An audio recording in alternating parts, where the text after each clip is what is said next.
Hi friends, ನಾನು ನಿಮ್ಮ ಶ್ರಾವ್ಯ ಭಟ್. ಇವತ್ತು ಇದು ನನ್ನ ಅಕ್ಕನ ನಿನ್ನೆ ಬರ್ತ್ಡೇ ಇತ್ತು. ಅಲ್ಲಿ ಅಮ್ಮ ಗಿಫ್ಟ್ ಕೊಟ್ಟಿದ್ದ, ಅಪ್ಪ ಅಮ್ಮ ಸೇರಿ. ಇದರಲ್ಲಿ ಸುಮಾರು ಕಲರ್ ಇದೆ.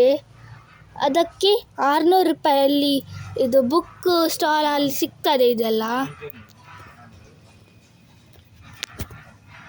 ನೋಡಿ.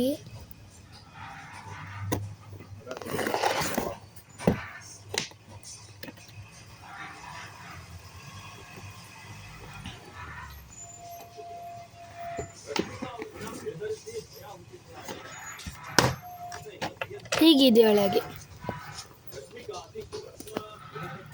ನೋಡಿ. ಇದು ದಪ್ಪದ ಕಲರ್, ಇದು ಕ್ರೇಯನ್ಸ್, ಗಮ್, ಲೇಸರ್, ಕಟರಿ, pencil, paint, pencil colour, sketch, scale, ಮತ್ತು ಅದು ಪೇಪರ್ ಹಾಕೋದು. ಇದಕ್ಕೆ 600 ರೂಪಾಯಲ್ಲಿ ಸಿಗ್ತದೆ ನಿಮಗೆ ಉಡುಪಿಯಲ್ಲೆಲ್ಲ. ಶೇರ್ ಮಾಡಿ, ಲೈಕ್ ಮಾಡಿ, ಸಬ್ಸ್ಕ್ರೈಬ್ ಮಾಡಿ.